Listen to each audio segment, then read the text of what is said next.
Listo, buenos días a todos. Buenas tardes ya, perdón. Y pues primero que nada, muchas gracias por la participación de todos los que están por acá. Sobre el premio, les quisiera comentar que seguimos en la última etapa de evaluación de las postulaciones. Esperamos tener ya una respuesta pronto. Como quiera, están todos muy cordialmente invitados el 10 de diciembre por la tarde a las 6 de la tarde en la antigua sede del Senado a la premiación a la entrega del premio. Y posterior a la entrega va a haber un espacio como para hacer networking y como para contar las diferentes ideas y programas que todos traen y que se pueda hacer un espacio interesante de diálogo. Ahora le voy a dar la bienvenida a Ramiro Suárez del INCO, que nos va a hablar un poquito más sobre como para profundizar en los temas que queremos tratar en la categoría de paz del premio. Pero este webinar es un inicio de la creación de una comunidad virtual que se va a hacer a través de Facebook. Por eso en el registro les solicitamos que pusieran sus usuarios de Facebook para poder hacer un grupo y estar ahí en comunicación directa y que sea un poco más genuina la conversación y tratar los diferentes temas y encontrar soluciones a las problemáticas de manera conjunta. Entonces, básicamente es eso. Quiero agradecer muchísimo a Ramiro y a todos los del INCO que hacen esto posible. Y pues bueno, sin más, te paso la palabra para que te presentes un poquito y nos presentes lo que vamos a escuchar a continuación. Muchas gracias. ¿Qué tal, Mariana? Eh, Muchas gracias por esta oportunidad. Bueno, a continuación, pues expondré un poco más o menos de lo que voy a hablar, que tiene que ver con el tema de transparencia presupuestaria y también un poco de gobierno abierto. Me gustaría comenzar por decir que en el IMCO llevamos varios años trabajando en estos temas de apertura gubernamental, en temas de transparencia. De hecho, desde hace más de 11 años tenemos un índice de información presupuestal que tiene como propósito evaluar los presupuestos de egresos de los municipios. Eh, la verdad es que a lo largo de estos más de 10 años sí hemos visto una transformación en la manera en cómo el gobierno planea el ejercicio de los recursos públicos y también hemos visto bastantes pues, consecuencias positivas a partir de esta transparencia presupuestaria de los municipios.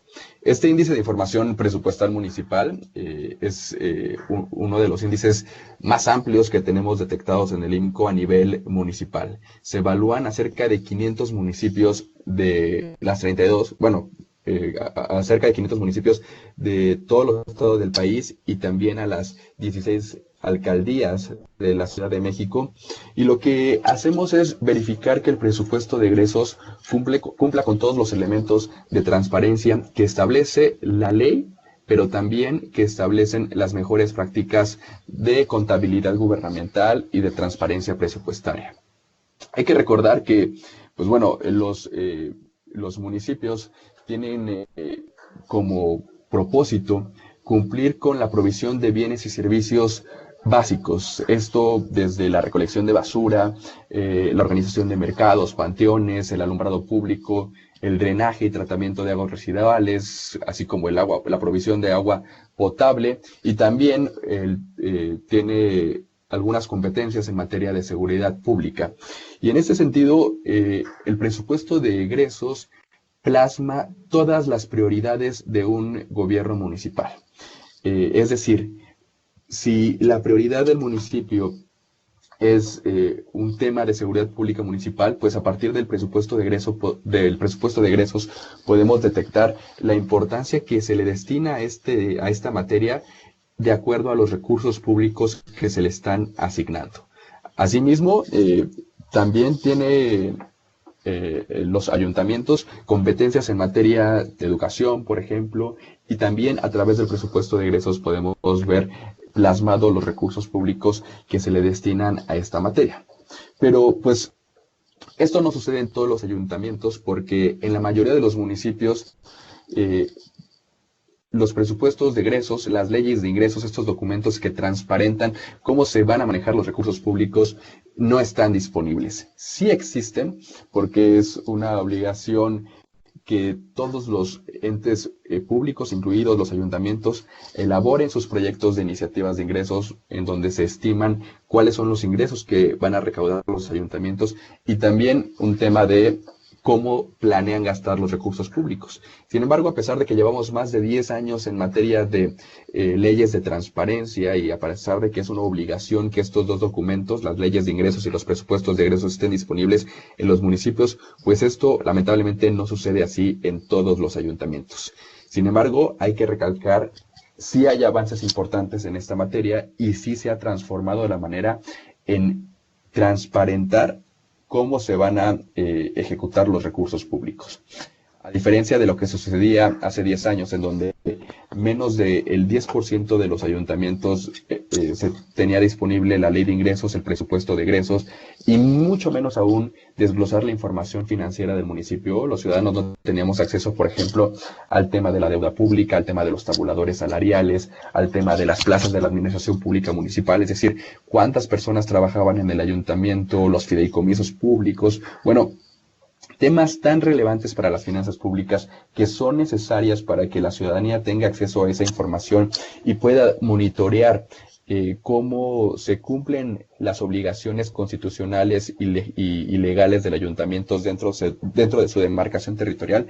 Pues bueno, esto no se podía observar porque no se tenía acceso a esta información. Sin embargo, a pesar de estos trabajos como el índice de información presupuestal municipal, en donde nos dimos a la tarea de evaluar la calidad de la información, la transparencia presupuestaria, pues fue que año con año empezó a mejorar esta evolución en los resultados. De hecho, uno de los mejores resultados que hemos tenido a partir de este índice de información presupuestal municipal son algunas reformas legales. Por ejemplo, se tuvo incidencia, no fue exclusivamente por el índice de información presupuestal municipal, pero sí tuvimos una incidencia en las reformas en materia de la Ley General de Contabilidad Gubernamental. A partir de los antecedentes y los registros que nosotros teníamos, pudimos aportar desde el IMCO algunas anotaciones, algunas reformas a esta legislación, y justo se obligó a los ayuntamientos a publicar determinada información en sus leyes de ingresos y presupuestos de egresos. Y de manera circunstancial, sin que ese fuera el propósito, pues también se dio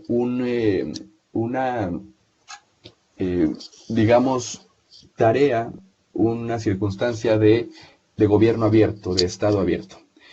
¿En qué sentido? En que nosotros, como organismos de la sociedad civil, pues identificamos un problema, la falta de transparencia presupuestaria.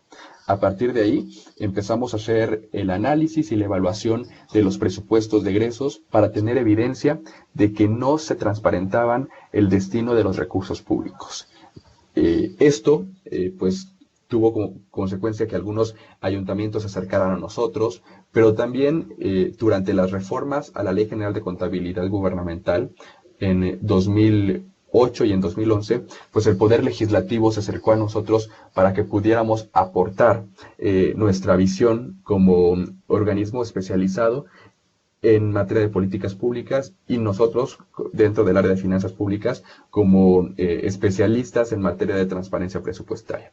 Nuestras aportaciones fueron escuchadas y algunas de ellas fueron plasmadas en esta Ley General de Contabilidad Gubernamental, que pues permite y obliga a los entes públicos, incluidos los municipios, a que establezcan información específica en sus leyes de ingresos y presupuestos de egresos. Si bien a nivel municipal, pues esto no se ha logrado consolidar, sí hemos observado que en las entidades federativas, en la inmensa mayoría de las entidades federativas, esto ya es una realidad. Sí, los ciudadanos de Yucatán, de Baja California, de Puebla, quieren conocer desde el presupuesto de egresos cuál es la deuda pública de su estado, pues eso es posible. Si quieren saber cuántos trabajadores cuántos trabajadores del estado o cuántos trabajadores públicos hay en el estado, pues bueno, se puede ingresar en el presupuesto de egresos y se puede obtener esa información. cuántos son trabajadores de confianza, de base, por honorarios. Si se desea saber cuántos recursos públicos se van a destinar a educación, a seguridad pública, a salud, pues bueno, el presupuesto de egresos en 2019 de los estados, en la inmensa mayoría, ya te plasma toda esa información. Y pues eso también detona que los ciudadanos podamos generar y participar en la discusión de cómo se van a destinar los recursos públicos. Sin información, pues los ciudadanos nos quedamos sin herramientas para hacer propuestas a cambios significativos dentro de un gobierno. Si no sabemos cuánto se va a destinar a salud, por ejemplo, pues mucho menos podemos proponer cuánto es lo correcto para destinar a vacunas, a hospitales, a el pago de enfermeras, enfermeros. En este sentido, creo que este índice de información presupuestal estatal y municipal ha detonado que pues los ciudadanos también cuenten con herramientas para poder formar parte del debate y discusión de las finanzas públicas estatales y municipales. Al mismo tiempo, diría que, bueno, como estaba mencionando en el tema de los avances a nivel estatal, pues a nivel municipal también se han hecho transformaciones. Daba el caso, por ejemplo, de la Ley General de Contabilidad, en donde existió reformas para que se incluyeran informaciones específicas dentro del presupuesto de egresos y ley de ingresos. Pues bueno, también en Jalisco y en Puebla se reformaron las leyes estatales de presupuesto para que los criterios del índice de información presupuestal municipal se incluyeran en la legislación estatal. Este es otro triunfo que nosotros consideramos dentro del IMCO y que también es parte de esa coyuntura de gobierno abierto, lo que estaba explicando. Se hace nosotros como ciudadanos, a partir de la información disponible que provee el Estado, pues hicimos un diagnóstico. Ahí nos dimos cuenta, derivado de este diagnóstico, que las cosas en materia de transparencia presupuestaria no se estaban realizando de la mejor manera. Y pues se hace este acercamiento con las autoridades legislativas y del Poder Ejecutivo también para pues hacer propuestas y para revertir estos vicios en la manera de elaborar los proyectos de presupuesto de egresos y las iniciativas de leyes de ingresos. Y afortunadamente las autoridades de estos dos estados facilitaron el diálogo, nos escucharon, también hubo un proceso de retroalimentación, habían ciertos elementos que nos decían que pues no era posible incluirlos o que ya se preveían en otras legislaciones estatales. Y pues bueno, a partir de este diálogo pues se pudo elaborar una propuesta sólida, solvente y que pudiera ser aprobada en el Poder Legislativo de estos dos estados. Así sucedió y actualmente las leyes de presupuesto de Puebla y Jalisco, por ejemplo, ya cuentan con todos los criterios del índice de información presupuestal estatal y municipal, y esto garantiza que no nada más las obligaciones contables, sino también ya obligaciones específicas de transparencia presupuestaria de estos dos estados se vean plasmados al momento de que los ayuntamientos elaboren sus presupuestos de egresos y al momento de que el gobierno del estado elabore su presupuesto de egresos. De esta manera, como había mencionado, pues ya prácticamente en estos estados se tienen niveles bastante aceptables en nuestro índice de información presupuestal y pues quien se ve beneficiado de alguna manera son los ciudadanos al exigir, al tener los instrumentos, las herramientas para exigir el cumplimiento de los principios, de los objetivos plasmados en el presupuesto de egresos. Gracias a eso, por ejemplo, podemos saber si efectivamente lo que se plasma en el presupuesto de egresos se gasta. Si, por ejemplo, se destinan 5,000 millones de pesos a cierta universidad, podemos determinar a lo largo del año si efectivamente esa universidad recibió los 5,000 millones de pesos o si en cambio tuvo una reducción y solamente obtuvo 3,000 millones de pesos o al contrario obtuvo una ampliación y pudo gastar 8,000 millones de pesos. Pero justo gracias a estos instrumentos, pues podemos como ciudadanos monitorear el gasto público. Tenemos el acceso a esta información para a partir de ahí pues exigirle a nuestras autoridades una explicación de por qué esta toma de decisiones, por qué una reducción del presupuesto, por qué una ampliación del presupuesto a ciertas entidades, a ciertas autoridades o a ciertos ramos de la administración pública estatal y municipal. Y esto resulta importante porque, y más a nivel municipal, como expliqué en un inicio, los ayuntamientos tienen la tarea de proveer los servicios básicos y pues de esta manera los ciudadanos son los que se ven más afectados si el ayuntamiento lo está haciendo de manera correcta o incorrecta, si la provisión de servicios públicos se están haciendo de manera eficiente, si la recolección de basura se está haciendo de manera puntual y cómo podemos hilarlo a la eficiencia de la provisión de estos servicios, pues con un presupuesto de egresos robusto, sólido, transparente. A nivel municipal, quiero señalar a través de este índice que prácticamente se ha convertido en una institución y en un referente para los municipios del país, pues como señalé, evaluamos a cerca de 500 municipios. Pues bueno, ¿qué es lo que hacemos?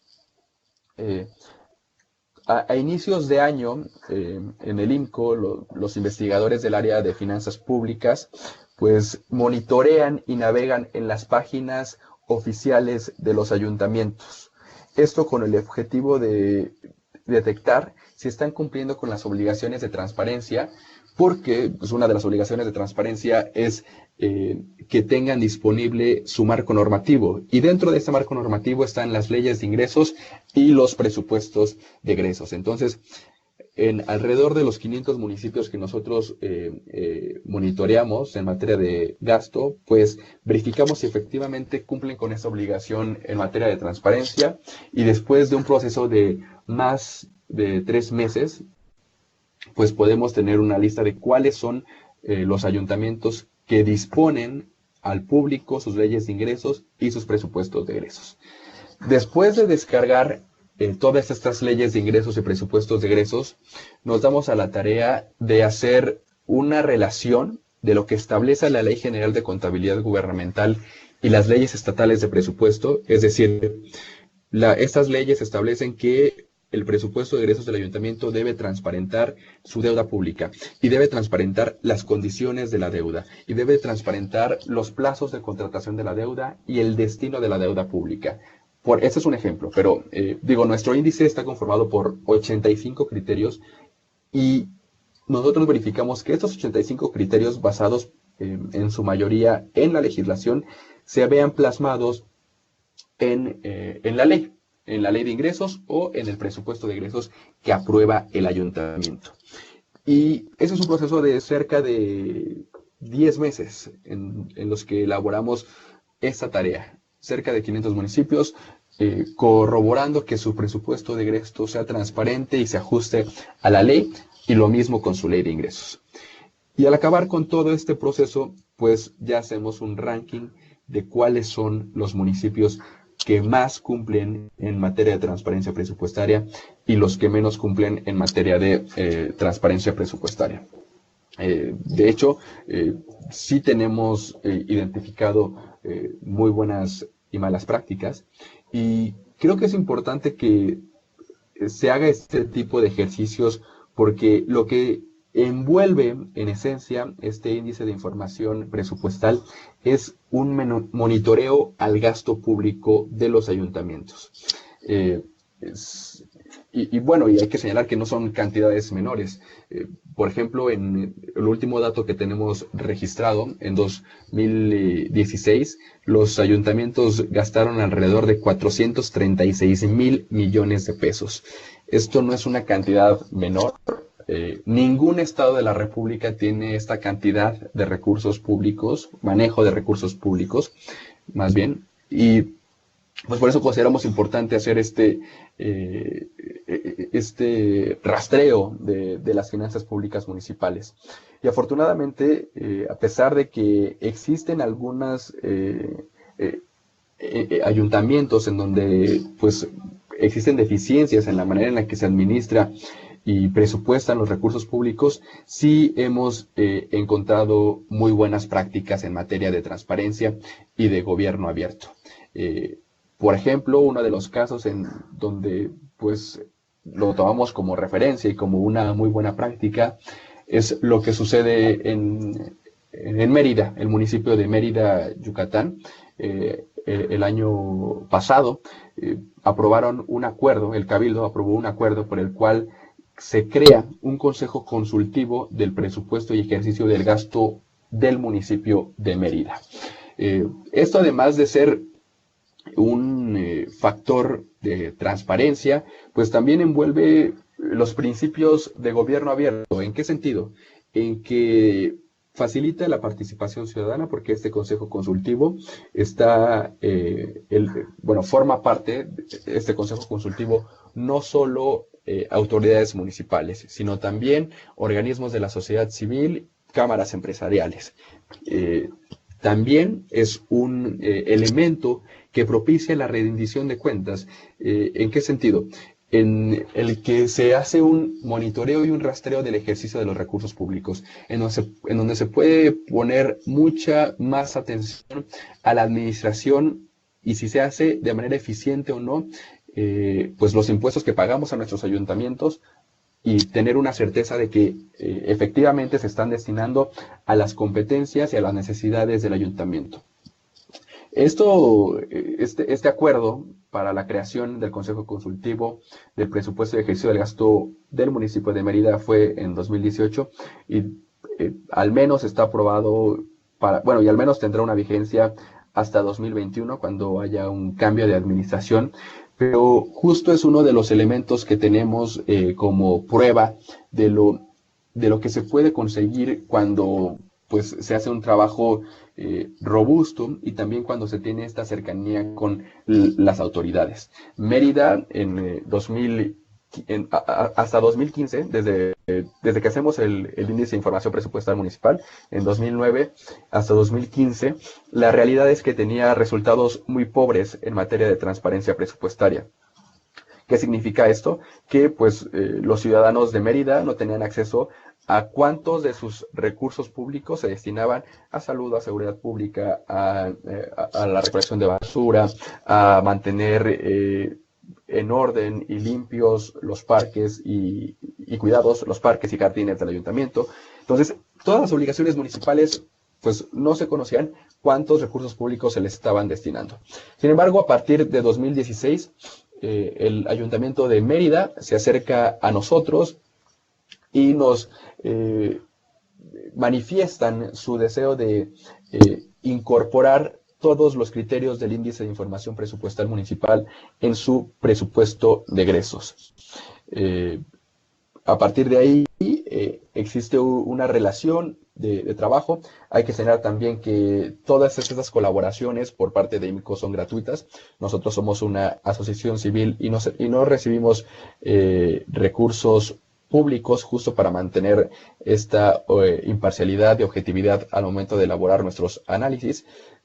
Cualquier municipio se puede acercar a nosotros en esta materia y pues uno de ellos fue Mérida y a partir de ahí empezó esta colaboración en 2016 y a partir de ese año empezaron a observarse los resultados.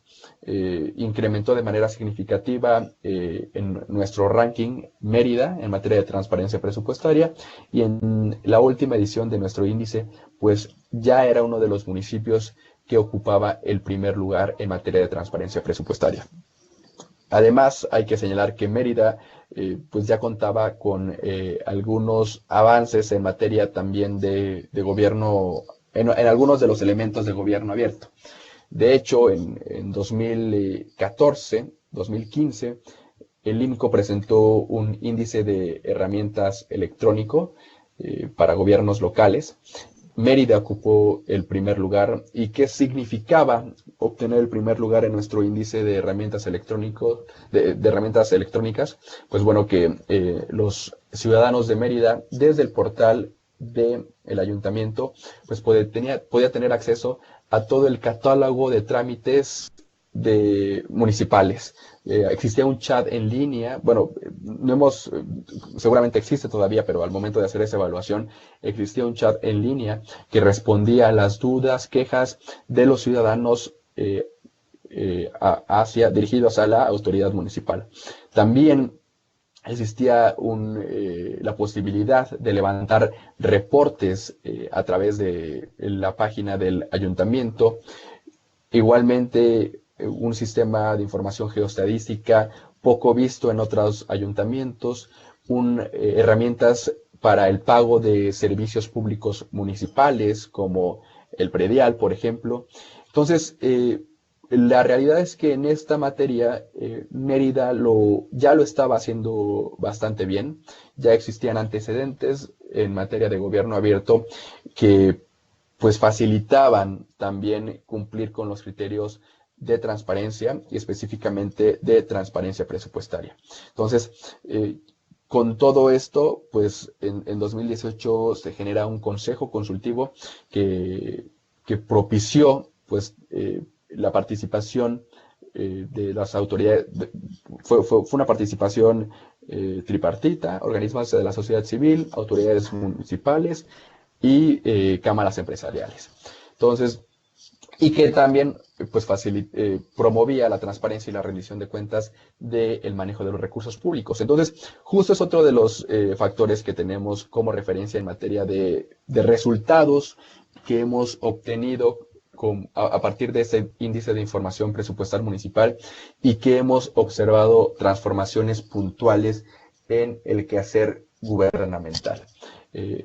También consideramos que para que un Estado abierto funcione de manera positiva es que haya una articulación de esfuerzos entre diferentes niveles de gobierno.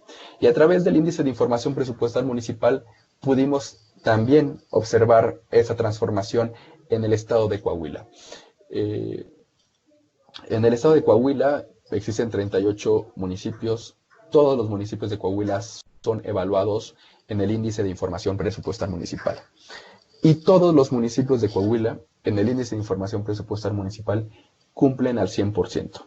Eso significa que todos los ciudadanos de Coahuila pueden tener acceso a toda la información financiera y presupuestaria de sus ayuntamientos, a diferencia del resto de los ciudadanos del país. Pero ¿cómo se logró esto? Porque si bien otros municipios obtienen el 100% de calificación en nuestros índices, la realidad es que son casos de éxito aislados, como el de Mérida, como el de Puebla, como el de Zapopan, por ejemplo. Pero en Coahuila sucede que son los 38 municipios del estado.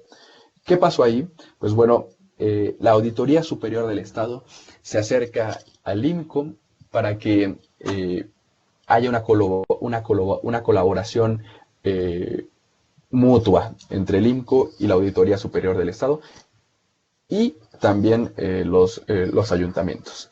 ¿Qué sucedió? Pues trabajamos de manera conjunta, elaboramos un presupuesto modelo que se adecuaba a las obligaciones de transparencia presupuestaria de los municipios de Coahuila. Fuimos algunos investigadores del IMCO a Coahuila a capacitar a los funcionarios públicos municipales en materia de transparencia presupuestaria. Los ayuntamientos pues se pusieron a disposición y también pues abrazaron esta idea de transparencia presupuestaria y se sumaron a esta iniciativa.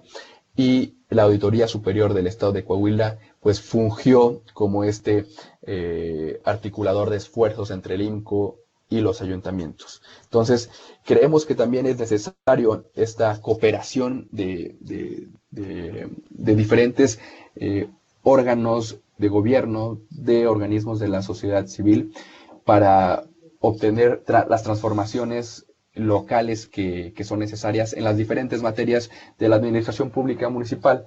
En nuestro caso, en nuestro expertise, pues es este tema, ¿no? La transparencia presupuestaria. Y gracias a ello, pues en Coahuila los 38 municipios de este estado cumplen al 100% desde las ediciones 2016, 2017 y 2018. Es decir, durante las últimas 3 ediciones del índice presupuestal municipal, pues Coahuila se ha convertido, los municipios de Coahuila se han convertido en un referente en esta materia.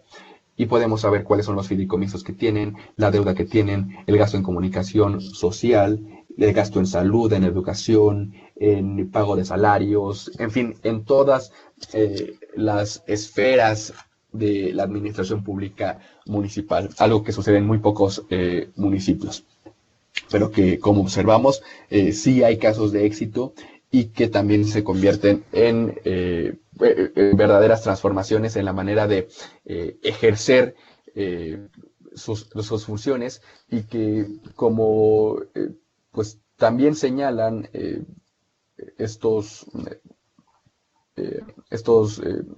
uno de los objetivos de desarrollo sostenible es precisamente paz, justicia e instituciones sólidas.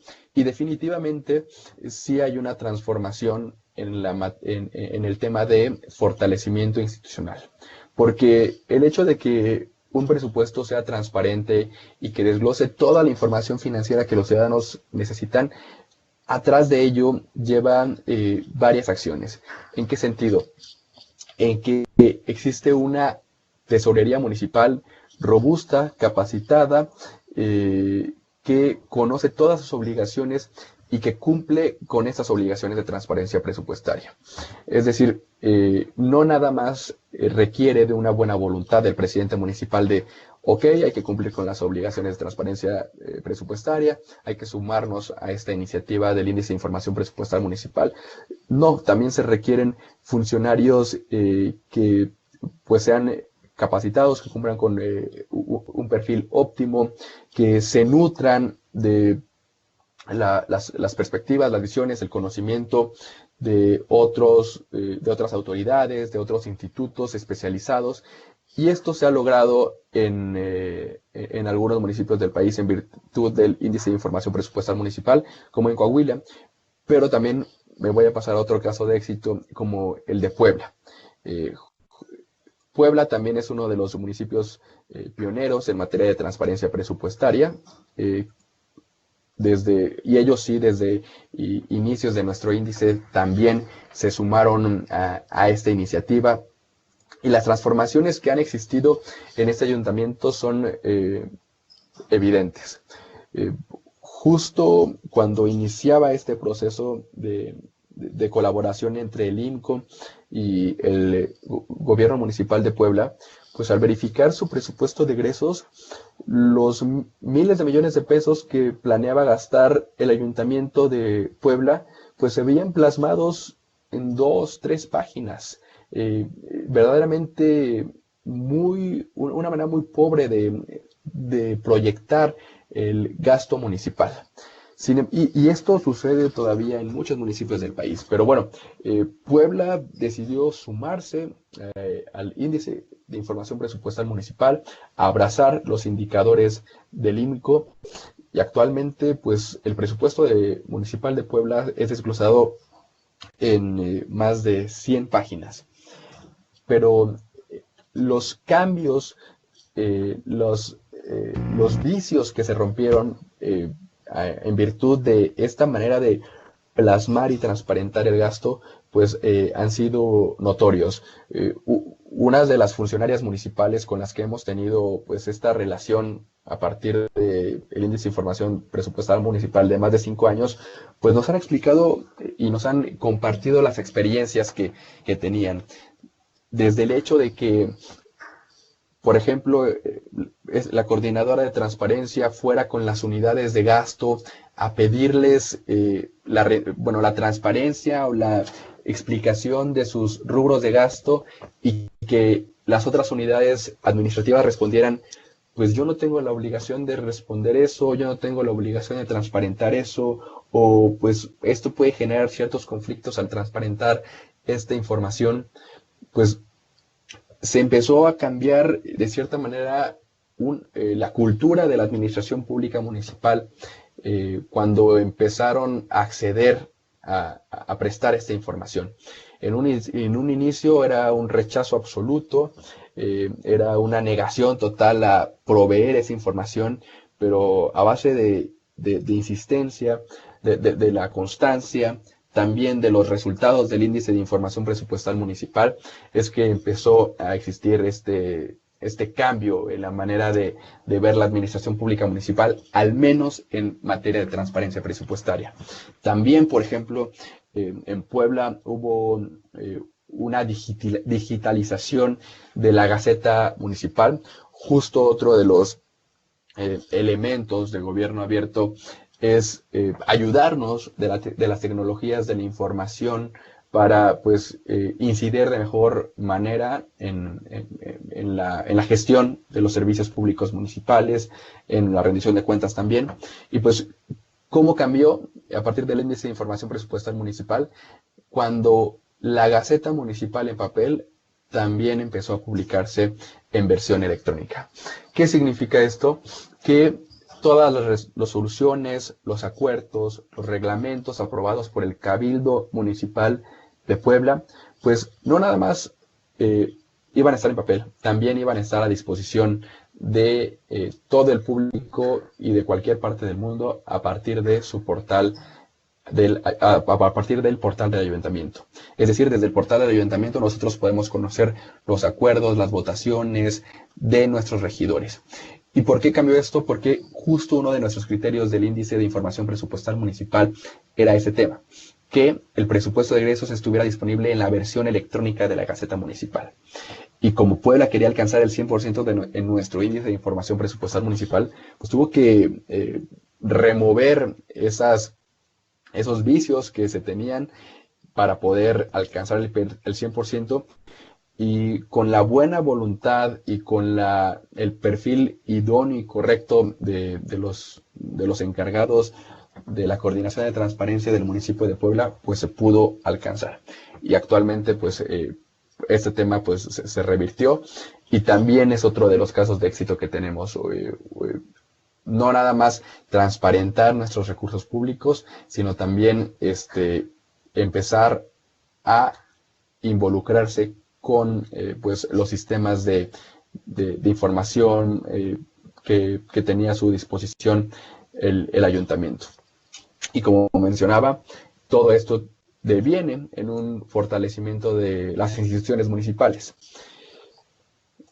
Bueno, justo podría recalcar que estas han sido algunas de las mejores experiencias que hemos tenido. El caso de Mérida, con la constitución de un consejo consultivo, en donde se facilita y promueve la rendición de cuentas y la participación ciudadana.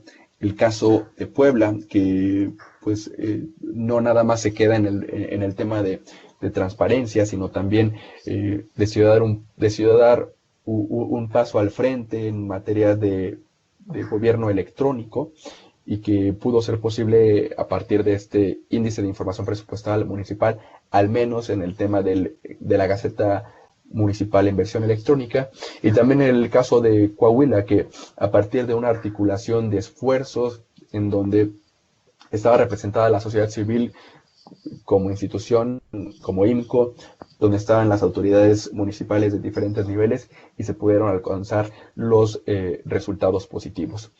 Y bueno, esto ¿cómo incide en el día a día de los ciudadanos? Pues bueno, son varios los beneficios que se tienen documentados en materia de transparencia presupuestaria. ¿Cuáles son las ventajas de tener presupuestos abiertos, transparentes? Pues bueno, algunos de los factores que señala la literatura es que disuade, por ejemplo, casos de corrupción.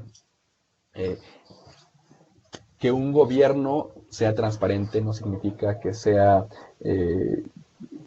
incorruptible, ¿no? O sea, puede ser transparente y también puede ser corrupto.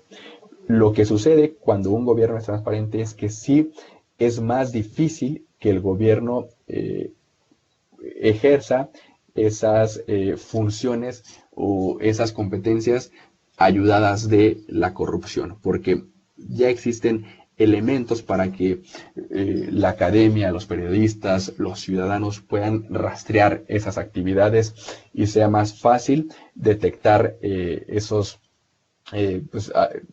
irregularidades que se pueden observar. Así sucede con un presupuesto transparente y abierto. Cuando se transparentan el destino de los recursos públicos a los fideicomisos públicos del ayuntamiento. Efectivamente existió esa asignación de recursos públicos a los fideicomisos o se desviaron para otro objetivo. O, por ejemplo, en el tema de los tabuladores de salarios, desde el presupuesto de egresos debe existir la publicación de los tabuladores de salarios de todos los servidores públicos municipales.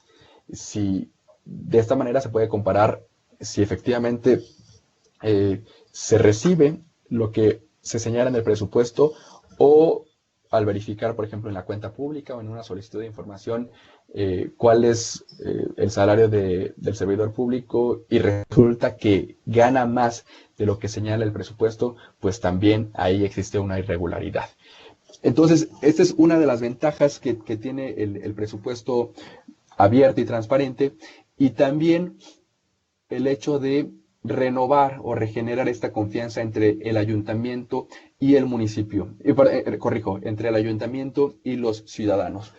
Cuando un ciudadano sabe a dónde se van a destinar los recursos públicos que se fundamentan de los impuestos que ellos pagan, pues se recobra un poco la confianza. Yo voy a pagar con más seguridad, con más garantías, mi predial, si sé cuánto se va a destinar a salud, educación. Y esto nos lo han reportado también varios de los ayuntamientos que cumplen al 100%, que al menos, o sea, porque no lo han comprobado, pero al menos existe una coincidencia en los resultados positivos del índice de información presupuestal municipal con un aumento en la recaudación del impuesto predial. Es decir, tu ayuntamiento eres más transparente, le das más confianza a los ciudadanos y los ciudadanos cumplen de mejor manera con sus obligaciones fiscales a nivel municipal. De esta manera aumentan los recursos públicos del municipio y de esta manera se pueden proveer más y mejores servicios públicos municipales. Es decir, es una cadena y un círculo virtuoso en donde todos salen ganando y que al final de cuentas considero que ese sería el mayor éxito o el mayor triunfo de esa transformación que ha generado el índice de información presupuestal municipal. Un beneficio tangible a la población. Y creo que esa es la manera en la que debemos observar la transparencia. No verlo nada más como un precepto jurídico o constitucional que señala que los ciudadanos tenemos acceso a la información pública. Sí, eso es una realidad, eso sucede así, pero también cómo a partir de esto se puede transformar la manera en que se proveen los bienes y servicios públicos, en la manera en la que un ayuntamiento gestiona su administración, en la manera en cómo se rinden cuentas. Creo que ese es el valor más importante que nos puede generar la transparencia y también cómo estos mecanismos que he estado mencionando, estas buenas prácticas, estas experiencias, suman a construir un gobierno abierto en el ámbito municipal. ¿Por qué? Porque el siguiente paso que como institución debemos, personalmente creo que debe tener este índice de información presupuestal municipal, es en la participación de un cabildo abierto. ¿Cómo es el proceso del presupuesto de egresos? Pues bueno, el tesorero elabora un proyecto, lo presenta al cabildo y una comisión de presupuesto dentro del cabildo discute este proyecto de presupuesto. Y el siguiente paso debe ser que los ciudadanos puedan participar en estas discusiones.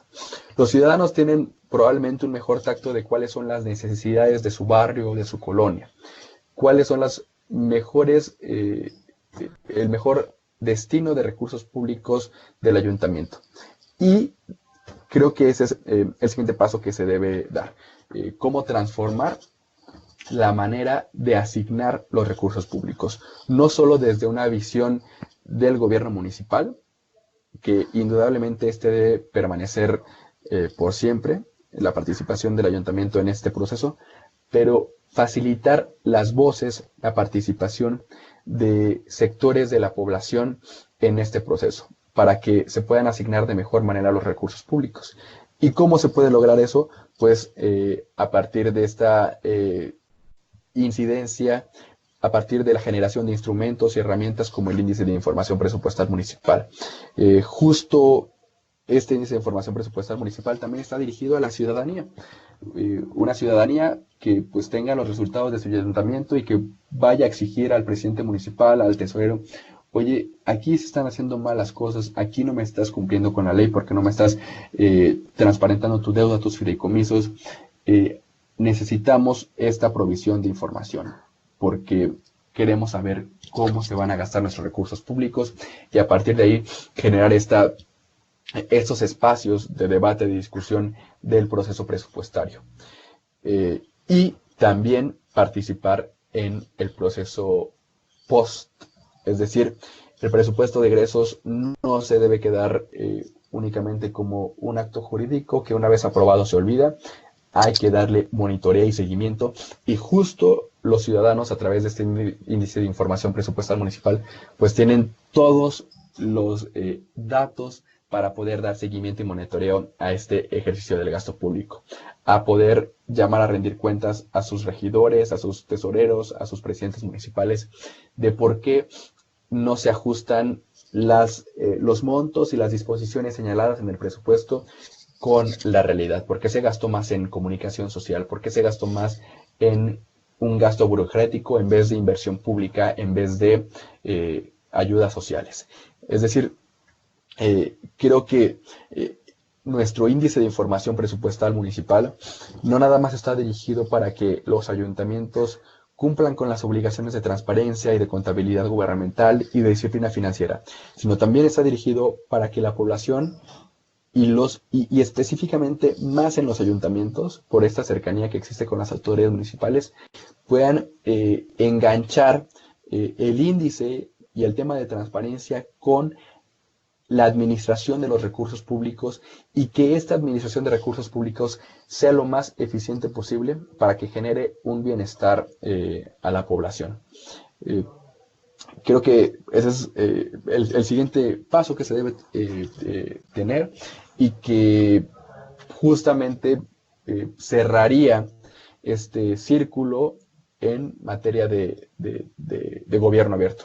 Este índice indudablemente ocupa un pilar del gobierno abierto que es la transparencia, también el de rendición de cuentas, pero que si bien nosotros como institución a nivel municipal no lo estamos ejerciendo, sí con otras autoridades estatales, pero creo que a los ciudadanos estas herramientas les sirven para poder participar en las discusiones, en los procesos presupuestarios y al final de cuentas tener un impacto en la distribución y en el manejo y en el destino de los recursos públicos que incidan en un beneficio para la población. Bueno, creo que hasta aquí llegaría, si dejaría unos minutitos si alguien tiene una pregunta, una duda que pueda esclarecer de mejor manera. Mariana, no sé si dejo estos 5 minutitos. Claro, perfecto. Pues muchísimas gracias. Creo que fue súper como esclarecedor toda tu plática, nos encantó. Y no sé si tengan alguna pregunta. Normalmente las estamos haciendo por chat y de ahí las leemos. Entonces, tenemos 5 minutitos para preguntas y respuestas y seguimos con la segunda parte del webinar. también Lisbeth nos pregunta que dice que es muy interesante la información que solicita el índice de transparencia presupuestal, pero que el tipo de información no es muy accesible al entendimiento de la población en general. Entonces, que si existe alguna experiencia en la que además de la información presupuestal del índice, algún ayuntamiento haya hecho un esfuerzo para explicar su contenido en un lenguaje como más ciudadano. Ok, gracias Lisbeth por la pregunta. Y sí tenemos experiencia. Y además justo uno de nuestros criterios, porque es verdad lo que señalas, la información presupuestal y financiera puede ser, pues no todos estamos obligados a conocer y ser expertos de esos temas. Y justo por eso uno de nuestros criterios es que todos los presupuestos de egresos incluyan un glosario de términos presupuestales, y que ahí se puedan esclarecer y pues dar significado a cada una de las palabras más técnicas en materia de transparencia presupuestaria y que se ven plasmados en los presupuestos de egresos. Y de hecho alrededor de 80 municipios de los casi 500 que evaluamos sí plasman ese glosario, y pues eso facilita el entendimiento del presupuesto de egresos. Y también otra de las buenas experiencias que tenemos es la elaboración de un presupuesto ciudadano. ¿Qué significa esto? Además del presupuesto de egresos que aprueba el cabildo del municipio, de cada uno de los municipios, en donde de manera oficial y legal se plasman cómo se van a destinar los recursos públicos, también algunos municipios elaboran un presupuesto ciudadano en donde justo ya se utiliza un lenguaje mucho más cercano a la población, en donde ya se transparenta la información de manera más amena, más entendible para la mayoría de la población, y que incluso utilizan elementos ilustrativos para pues, dar un mejor entendimiento al presupuesto de egresos y cómo se van a destinar los recursos públicos. Entonces, creo que esos son algunos dos elementos que que hemos observado nosotros dentro del índice de información presupuestal municipal, y que sin duda alguna ha facilitado el entendimiento de las finanzas públicas de los ayuntamientos. Y veo que hay una pregunta de José, ¿verdad?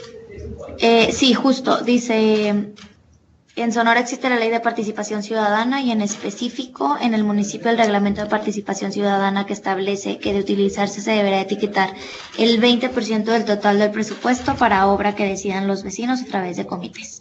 ¿Utilizar esta herramienta puede contar como un indicador para el INCO? Mira, justo como es un índice nacional, es un poco complicado incluir las particularidades de cada uno de los estados.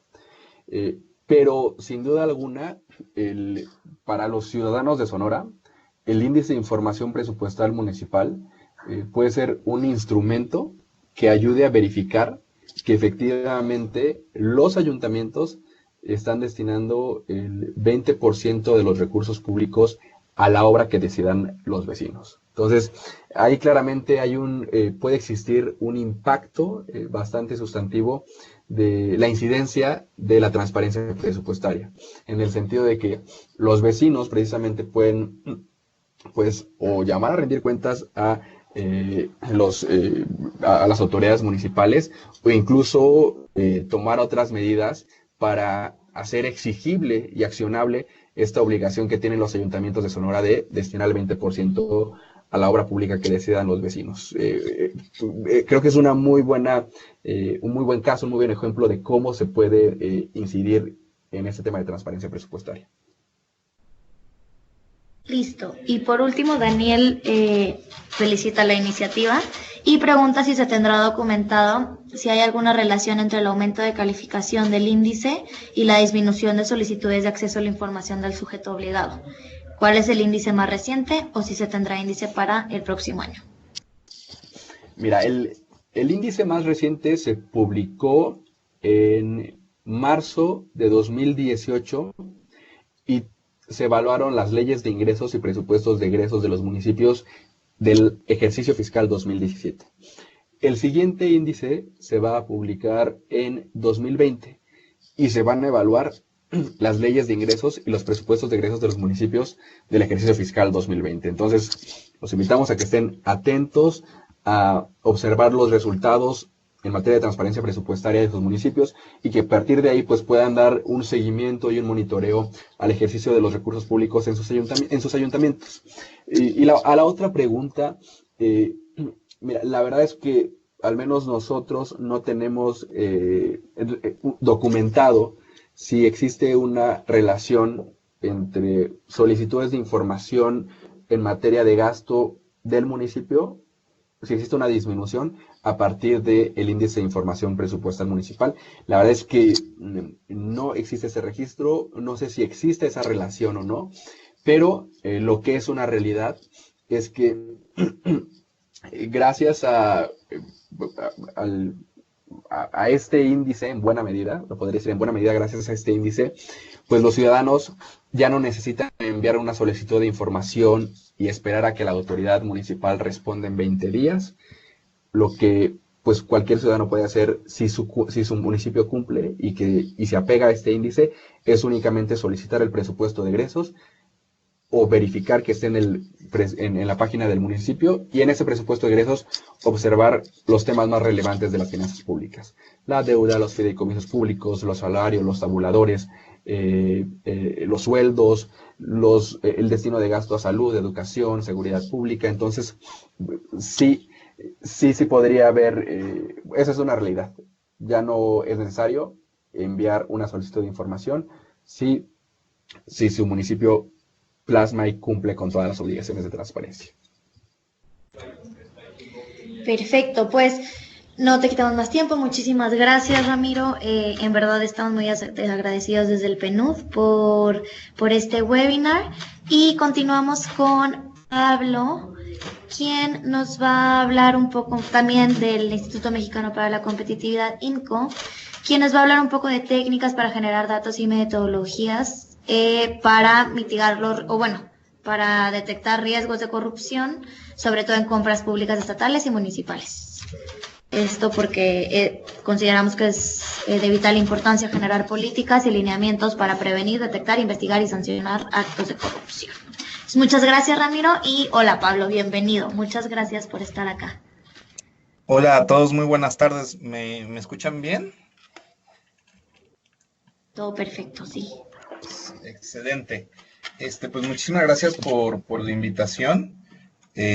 Para mí es muy importante este tipo de foros y aprovechar sobre todo la tecnología para poder hablar. Bueno, ya escucharon a Ramiro, nosotros desde el INCO tenemos una serie de metodologías, una serie de mediciones que creemos pueden ayudar a estados y municipios a hacer un mejor trabajo en las distintas responsabilidades.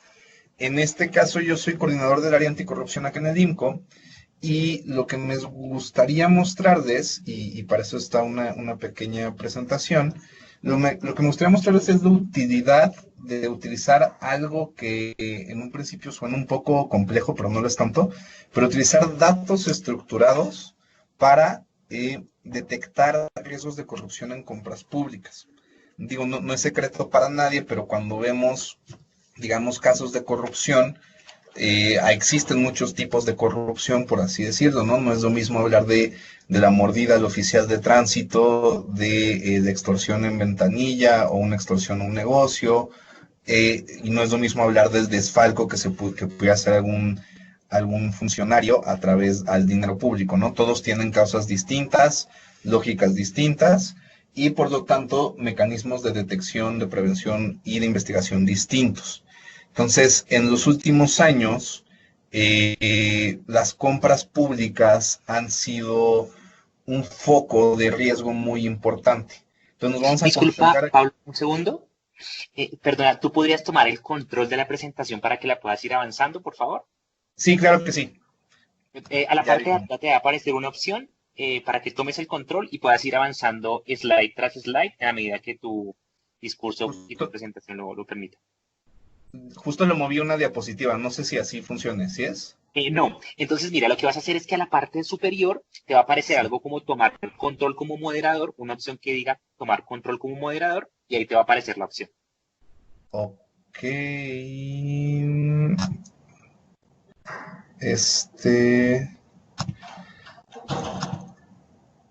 Listo. Listo, entonces danos un momento y ya te verifico. Listo, ¿podrías por favor cambiar de slide? Ya dámenos un segundo que se está cargando Sí. hacia tu moderación. Danos un segundo y ya te confirmo que todos estemos viendo el cambio del slide en el momento que tú lo hagas. ¿Podrías cambiar el slide siguiente, por favor? Bien, quisiera confirmar con todos y con todas si están viendo el slide en estos momentos azul que dice uso de datos estructurados, por favor. Perfecto, listo, Pablo, ya estamos listos, puedes continuar. Perfecto. Bueno, entonces, como les comentaba, las compras públicas han sido un foco de riesgo. Y voy a iniciar con la presentación, pero vamos a dar una diapositiva ahorita, en donde un problema en la detección de corrupción la tenemos con el uso excesivo del papel, ¿no? Nosotros en el IMCO creemos que el enemigo número uno de la transparencia y el cómplice de la corrupción y la opacidad es la hoja de papel. ¿Por qué lo digo? Porque todos los procesos de gobierno están muy bien documentados una serie de oficios, de dictámenes, de contratos, que tienen información muy, muy, muy relevante, sobre todo al hablar de detección de algún tipo de caso de corrupción. ¿Qué pasa? Actualmente todo lo dejamos en el papel, se mete un archivo muerto y ahí se queda por siempre, ¿no? Y los mecanismos de consulta o de monitoreo que hay a esos cientos de toneladas de papeles que tenemos todos en nuestras dependencias es muy limitado. ¿Qué es lo que nosotros estamos proponiendo? ¿Cómo transitar un verdadero gobierno digital? Y un verdadero gobierno digital no nos referimos a hacer un PDF de esos documentos y subirlo. Eso, por supuesto, ayuda en términos de transparencia. Pero lo que ayuda es empezar a generar bases de datos, ¿no? Como yo les mencionaba, los esquemas de corrupción dejan un rastro en documentación oficial. Y ahorita nos meteremos un poquito más a detalle. Pero por darles un ejemplo, un esquema un tanto utilizado, ¿no? Y seguramente ustedes conocerán de otras técnicas, pero si yo quiero limitar la participación de una licitación pública, pues algo que luego es común en algunas licitaciones es que yo saco la convocatoria hoy 25 de abril y pongo la fecha límite para adquirir bases hoy mismo 25 de noviembre, perdón, y con eso yo ya limito la cantidad de empresas que van a poder ver el anuncio a tiempo, ir por las bases y obviamente yo ya le di un pitazo al contratista que yo quería seleccionar, ¿no? En este caso, si tuviéramos una base de datos muy sencilla en donde pudiéramos comparar la fecha de convocatoria y la fecha límite para adquirir bases, podríamos detectar todos y cada uno de los casos en donde eso ocurrió y entonces poder empezar a hacer una auditoría más a detalle, ¿no? Y al final de cuentas, cuando hablamos de corrupción en compras públicas, es muy importante entender que para que un esquema de corrupción funcione en una compra pública, la red de corrupción se tiene que asegurar de una sola cosa. Se tiene que asegurar de que el contratista que ya seleccionó o la empresa fantasma que creó gane el concurso, ¿no? Entonces, los esquemas de corrupción se van a basar en limitar la competencia que pueda haber de un concurso para dirigirla al contratista favorito y ya después ver cómo se extrae el recurso, ¿no? Obviamente también puede haber una mecánica de extorsión después en la ejecución de contrato. Por el momento no vamos a abordar eso. Ahorita nos vamos a encargar de qué limitaciones a la competencia se ponen para que un contrato se lo lleve el compadre, por así decirlo, ¿no? Y en ese sentido es muy importante entonces entender cuáles son las distintas técnicas que pueden para esto, iremos a detalle. Obviamente la más común es dar una adjudicación directa, ¿no? Nos saltamos todo el proceso, doy una adjudicación directa, pero hay una serie de limitantes que la ley impone para que no se den tantas adjudicaciones directas. Entonces, un esquema de corrupción podría ser cómo le damos la vuelta a estas limitaciones para dar más adjudicaciones directas. Y en este sentido, los datos estructurados nos van a ayudar a detectar patrones de comportamiento y nos van a dar información muy, muy, muy valiosa, no solo para detección de corrupción, sino para términos también de administración y de planeación, ¿no? Por ejemplo, yo estoy 100% seguro que si ahorita vamos con un gobernador de un estado, con un presidente municipal, y le preguntamos, oye, ¿cuántas obras o cuántas compras tienes en tu municipio? No nos puede dar ni siquiera esa cifra, porque no está esquematizada la información de una manera que sea accesible y de fácil. Entonces, vamos a empezar primero hablando muy a grandes rasgos de qué son los datos estructurados, y les voy a mostrar dos ejemplos de cómo los hemos utilizado en el INCO para detectar patrones de comportamiento. El primero es a nivel federal y es muy superficial y general, y el segundo ya es a nivel local y entraremos un poquito más a detalle. Entonces, me regreso a la primera. ¿Qué son los datos estructurados? Son un conjunto de observaciones agrupadas en un mismo formato. El dato estructurado por excelencia que conocemos es una hoja de Excel. No una hoja de Excel en donde tenemos filas y columnas y ponemos información en un mismo estándar, en un mismo formato. ¿No? ¿Esto qué beneficio nos da? Pues son datos que pueden ser procesados por herramientas y programas estadísticos. Entonces, si yo tengo una lista de compras y de precios de contratos en Excel, muy fácilmente puedo yo sacar cuál es el promedio de contrataciones que estamos haciendo, ¿no? Y es algo que Excel me puede dar, o herramientas más sofisticadas nos podrían dar algún tipo de modelos econométricos. Pero bueno, con que un conjunto de datos esté agrupados en el mismo formato, ya podemos decir que son datos estructurados. ¿Qué no son los datos estructurados? Una imagen claramente no es un dato estructurado, los audios, los PDFs no son datos estructurados. Y la ventaja de los datos estructurados es que nos ayudan a analizar muchos casos al mismo tiempo. No, hace rato daba el ejemplo del archivo muerto.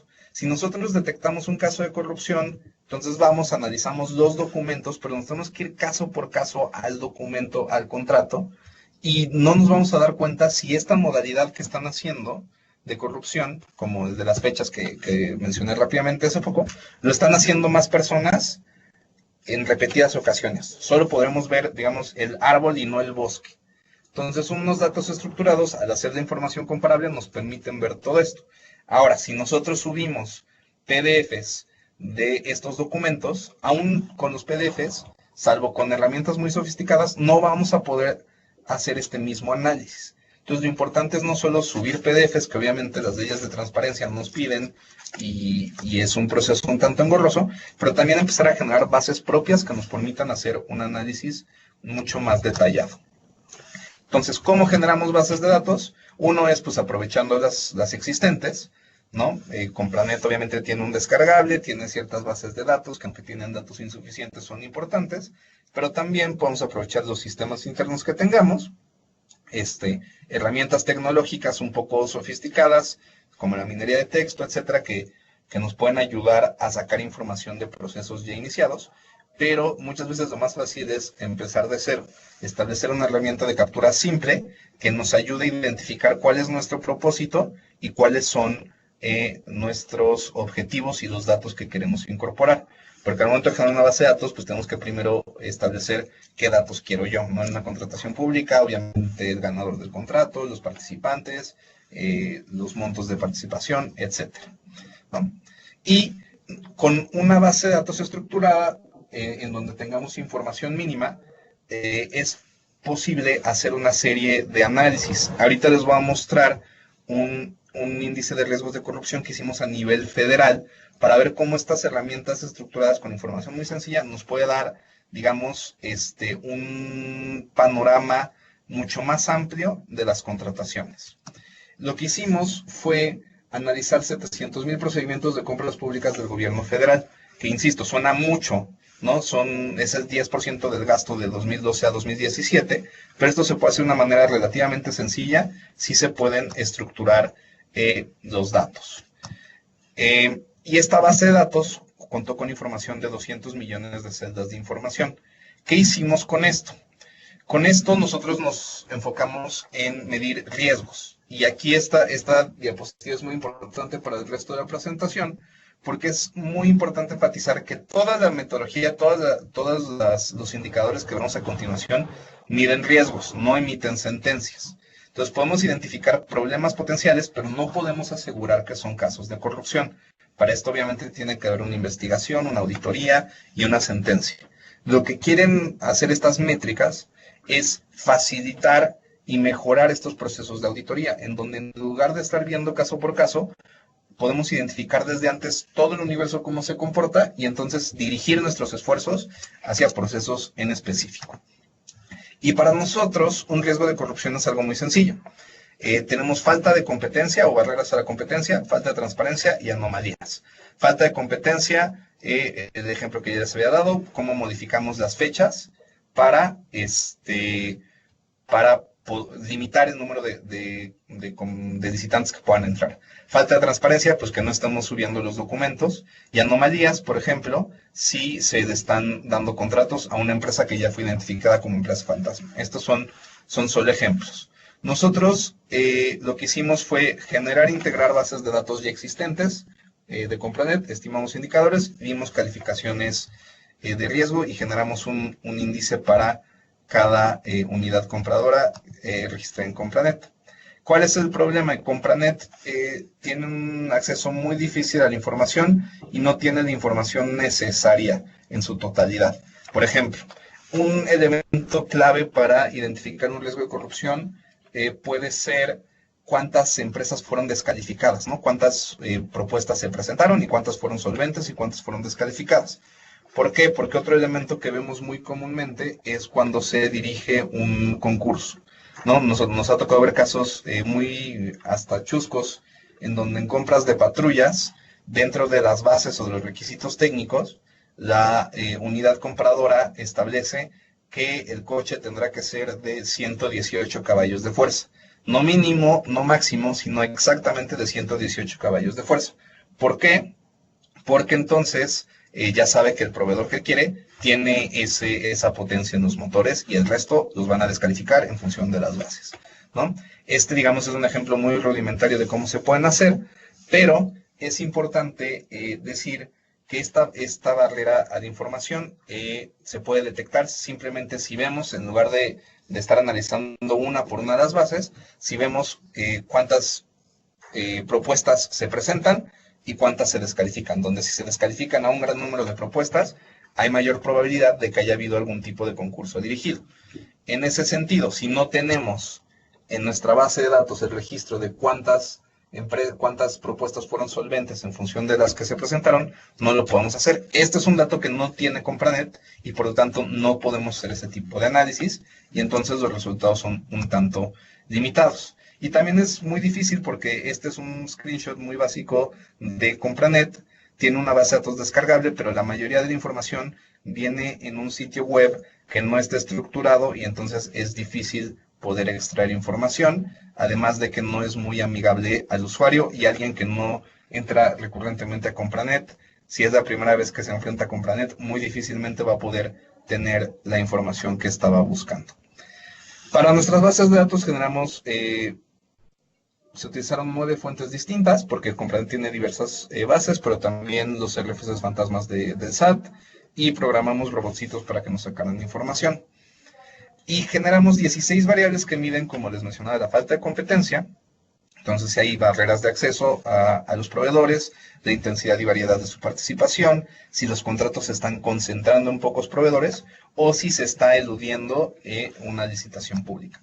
También vimos si hay faltas en la transparencia, donde vemos si se publican los fallos, que es algo muy importante, y si hay transparencia general en los documentos básicos del procedimiento. Y también tenemos variables que analizaban estas anomalías. Por ejemplo, si el porcentaje que se está dedicando a invitaciones restringidas o adjudicatorias está por arriba de los límites establecidos por la ley, si hay convenios modificatorios en donde se eleva mucho el precio del contrato, etcétera. Entraremos un poquito más a detalle en variables específicas en un momento. Pero lo que podemos hacer con información muy simple es este tipo de análisis. Simplemente sabiendo y teniendo una base de datos cuántos contratos se dan por adjudicación directa, licitación pública o invitación restringida, podemos ver que en el gobierno federal el 71% de las adjudicaciones, de los contratos fueron adjudicados directamente. Aunque el monto fue menor, estamos hablando que en el 71% de los contratos no hubo un proceso competitivo. Esto quiere decir que en el 71% de los contratos, si hubieran querido dirigir el contrato al proveedor previamente seleccionado, hubiera sido muy fácil. ¿no? Y este es un primer análisis muy superficial, muy simple, pero que lamentablemente la mayoría de las dependencias, tanto federales como estatales y municipales, todavía no cuentan con la información o las bases de datos necesarios para hacer eso. Tenemos casos muy buenos en donde ya hay muchos gobiernos estatales que están empezando a publicar este tipo de información. A nivel municipal son muy pocos los casos de buenas prácticas. ¿Y qué vemos también?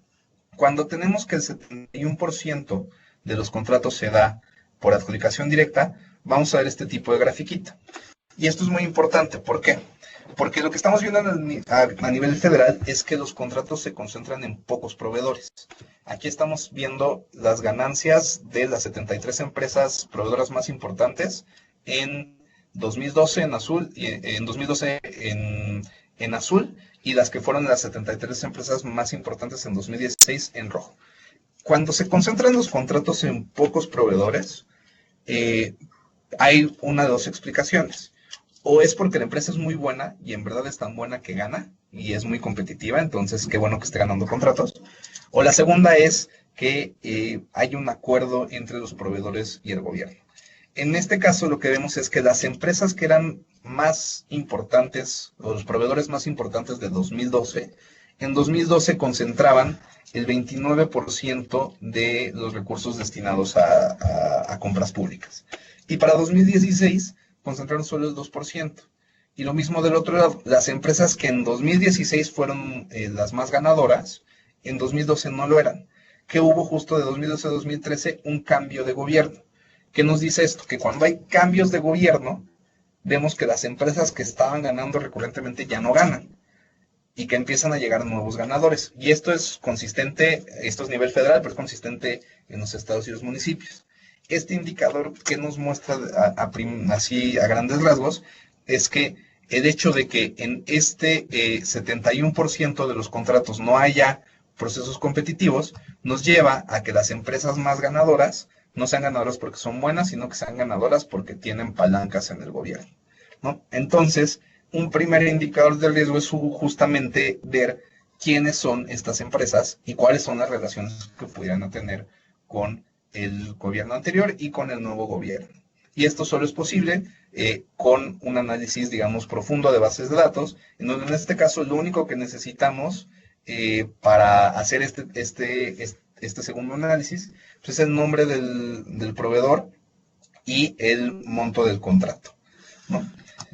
Esto es justamente la explicación. Las 73 empresas con mayores montos de 2016 no figuraban en 2012, entonces de ganar menos del 2%, pasaron a ganar más del 32% adjudicado, y lo mismo viceversa, ¿no? Esto es un análisis, digamos, más superficial, pero que es un análisis tan simple que Compranet, los estados y los municipios deberían de ser capaces de tenerlo, simplemente si se establece una política de análisis de datos más robusta. Pero, ¿qué pasa a nivel estatal? Y aquí les voy a presentar un segundo estudio que hicimos mucho más profundo en los estados y municipios, y son herramientas que están diseñadas justamente para gobiernos locales. Este proyecto se llama Mapeando la Corrupción, se hizo en conjunto con México Evalúa, aún no se hace la publicación oficial, pero ya hemos tenido bastantes resultados. El proyecto se hizo con el gobierno de Chihuahua y financiado por USAID y con apoyo del CODECH. ¿Qué hace Mapeando la Corrupción? Y es aquí donde entraremos más a detalle a las técnicas, ¿no? El objetivo de Mapeando la Corrupción es crear indicadores de riesgo a nivel contrato. Los dos datos que dimos muy superficiales antes, pues hablaban en general, ¿no? Se dan muchas adjudicaciones y parece ver que hay proveedores que están con palancas en el gobierno.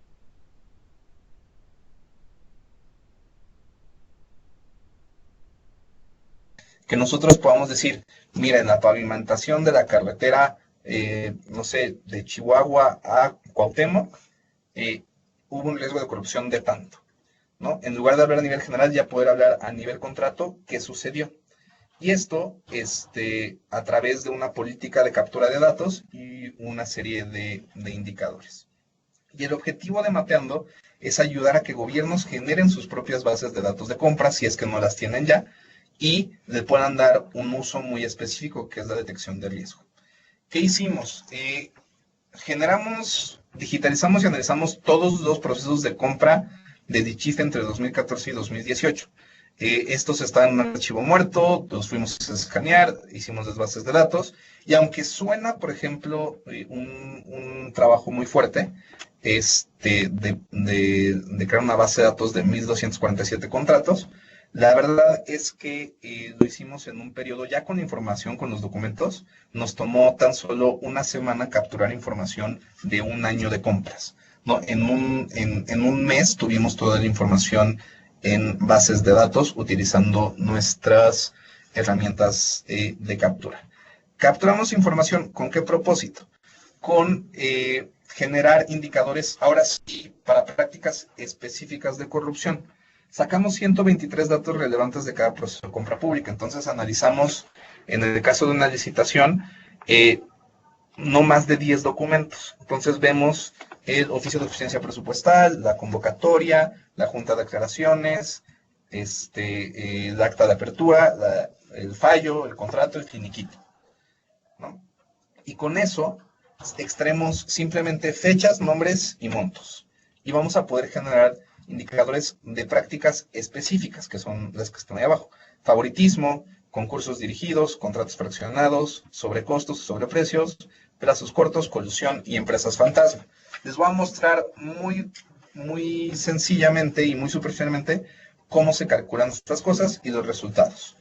El primero es el de favoritismo. Entonces, justo veíamos en la gráfica anterior que al parecer hay proveedores que están muy ligados al gobierno. Nosotros simplemente, con los datos que capturamos, medimos tres cosas. La frecuencia de contratos, es decir, cuántos contratos les dio una dependencia a un particular en un año, por cuánto dinero acumulado, y el porcentaje de éxito que tiene este proveedor, es decir, del número de participaciones en concursos que mete, cuántas gana, ¿no? En donde, y con esto generamos un indicador de 0 a 100, donde 0 quiere decir que no obtuviste ningún contrato en el año, y por lo tanto tuviste 0 ganancias obtenidas y 0 porcentaje de éxito, y 100 quiere decir que una empresa en un año obtuvo el mayor número de contratos por el mayor monto, y con un porcentaje de éxito perfecto, y al mismo tiempo fue quien obtuvo más adjudicaciones directas. Entonces, sacar 100 es muy complicado, muy difícil. ¿Qué vemos en Chihuahua? Esta es una lista de todos los proveedores de Dichife del 2015. Sacar 100 es muy complicado, pero sí tenemos un 74 por acá. ¿Qué quiere decir? Que esta empresa, de alguna manera, está recibiendo, está siendo...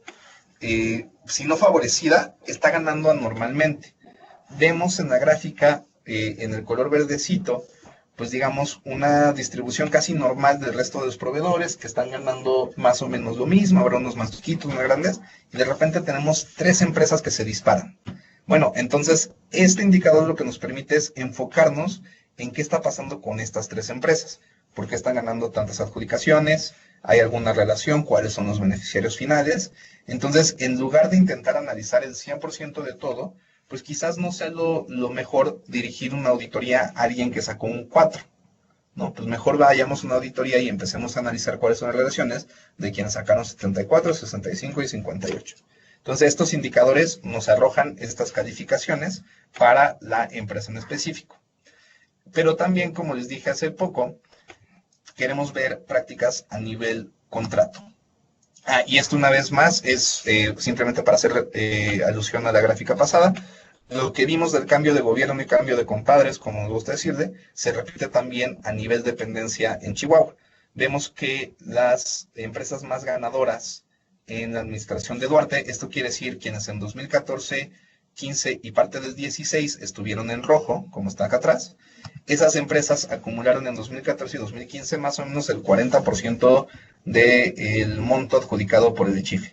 Y para 2017 pasó al 2%, ¿no? Otra vez, en 2016 a finales de 2016 hubo cambio de gobierno. ¿Qué quiere decir?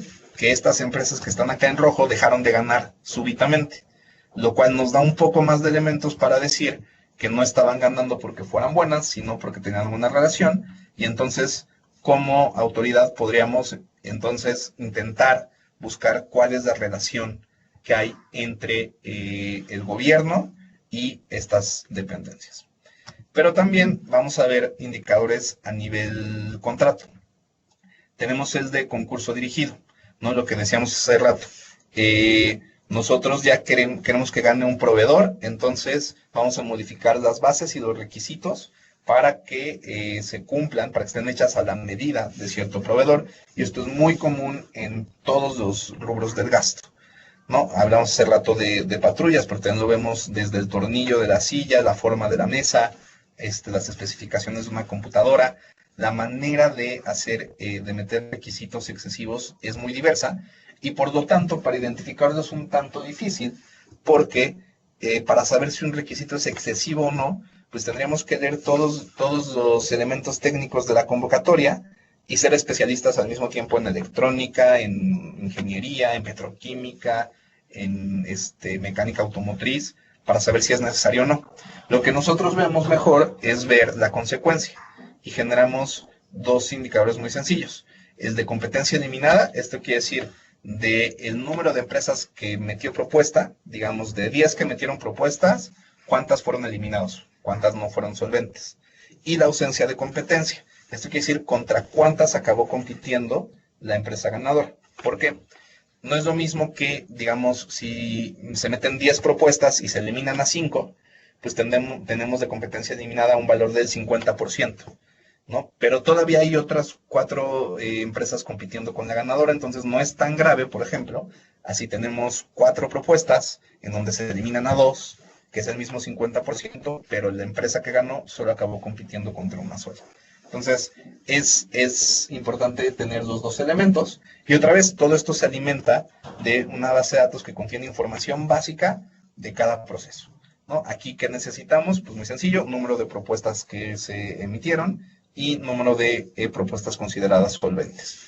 Y con esto vamos a ver otra vez lo que pasó en Chihuahua, donde tenemos una vez más rangos de alto riesgo, medio y bajo, según el semáforo de colores.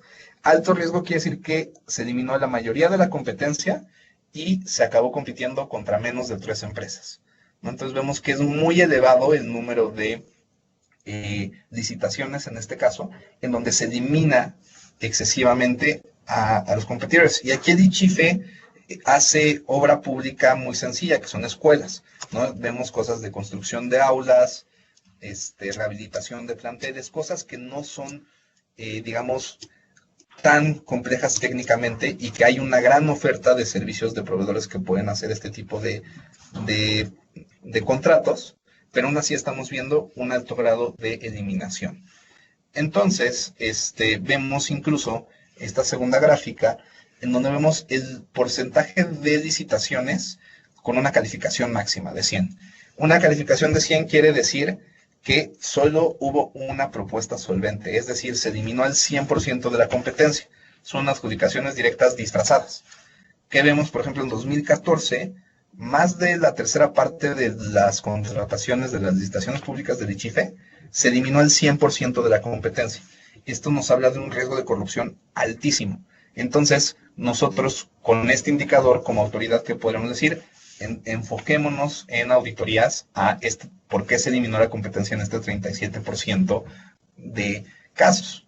Una vez más, esto es un riesgo. ¿Por qué? Porque puede haber una explicación perfectamente plausible para que se haya eliminado a toda la competencia en 1, 2, 3 de los casos. Pero al tenerlo tan prevalente, les aseguro que si analizamos ese 37%, veremos anomalías muy fuertes. El segundo indicador que les quería mostrar es el de colusión. No voy a ir a todos los indicadores porque también me gustaría que dejáramos un espacio para las preguntas, pero que quisiera darles ejemplos. Y este de colusión es uno que nos ha resultado muy exitoso. La colusión es cuando un grupo de proveedores, de competidores, se ponen de acuerdo antes del concurso, también es algo muy común en México, y acomodan sus propuestas a fin de que alguien gane. Entonces, en un carrusel de colusión, lo que veremos es de que 5 o 6 proveedores se ponen de acuerdo, deciden va a ganar la empresa A, todos meten propuesta para simular competencia, pero las dejan a modo para que gane la empresa que ellos seleccionaron antes. Y en el siguiente contrato van los mismos 6, pero ahora gana la empresa B y luego la empresa C, y de alguna manera se reparten los contratos. Nosotros, para detectar este tipo de prácticas, hacemos dos tipos de análisis. La primera es la participación conjunta. ¿Cuántas veces participan los mismos proveedores en los mismos concursos? Entendiendo que a mayor participación conjunta va a haber mayor riesgo de que tengamos este esquema de colusión. Y segundo, la detección por precios, entendiendo una cosa. Cuando una empresa no sabe si va a ganar, su incentivo está en presentar la mejor propuesta posible, y esto significa que va a bajar sus márgenes. Entonces, si yo tengo una propuesta y estoy teniendo un margen de utilidad del 10%, pues no sé si alguien va a meter una propuesta más barata, entonces voy a bajar mi margen tantito y la hago más competitiva, más atractiva, ¿no? Esto es común si no sé si voy a ganar. Ahora, si yo sé que voy a ganar, voy a hacer lo contrario. Voy a irme al techo presupuestal. Voy a irme al máximo que pueda ganar, porque ahora mi objetivo es extraer la renta. Y como estoy seguro que voy a ganar, no importa si mi propuesta es económicamente atractiva o no, siempre y cuando no me pase del techo presupuestal. Entonces nosotros vemos la diferencia entre el monto contratado y el monto presupuestado para ver qué tanto incentivo de competir económicamente hubo. ¿Y qué encontramos? Otra vez hicimos una métrica de riesgos en donde nosotros vemos que si hay una diferencia menor del 1% entre lo contratado y lo presupuestado, y hay una alta prevalencia de proveedores que van juntos, ponemos de alto riesgo. Y otra vez encontramos que en 2015 y 2016 el 35% de las licitaciones e invitaciones restringidas fueron de alto riesgo. Encontramos además con este tipo de indicadores, cuando nos metimos al detalle, ¿no? Vimos, oye, este contrato sale de alto riesgo, encontramos que hay muchos casos, sobre todo en invitación restringida, donde el monto contratado y el monto presupuestado son con pesos y centavos iguales. Esto, en teoría, debería ser imposible. ¿Por qué? Porque el monto presupuestado no lo deberían de saber las empresas hasta que, obviamente, se acabe el contrato, y porque, en teoría, pues, la probabilidad de que una empresa, sin saber un número, le atine con pesos y centavos a lo que estaba presupuestado, pues es casi de cero. Ahora, nosotros encontramos ya hasta 100 casos en donde pasa esto. Esto nos habla ya de un patrón y de una red de corrupción muy, muy clara. Y para esto nos sirve justo el indicador, donde viendo cosas tan sencillas como monto contratado y monto presupuestado, y además el nombre de los participantes, podemos entonces establecer el riesgo que tiene un contrato en haber padecido un esquema de colusión, ¿no? Y también vemos empresas fantasma, en donde la manera más simple de identificar una empresa fantasma es, obviamente, yéndonos a la lista del SAT. ¿Cuál es el problema de la lista del SAT? Que para que llegue a esa lista, pues ya hubo toda una auditoría que toma tiempo, y digamos, al menos ya pudo haber incurrido en irregularidades por un largo tiempo. Nosotros entonces vemos tres componentes que vemos comúnmente en las empresas fantasma que se han utilizado para extraer recursos en muchos lados. La primera es si son de reciente creación. Si vemos los casos de los dos Duarte, tanto Chihuahua como Veracruz, vamos a ver que las empresas donde extrajeron recursos eran empresas fantasma que se crearon pocos meses antes de que se adjudicara el contrato. Entonces nosotros buscamos empresas que hayan ganado un contrato en su primer año de creación.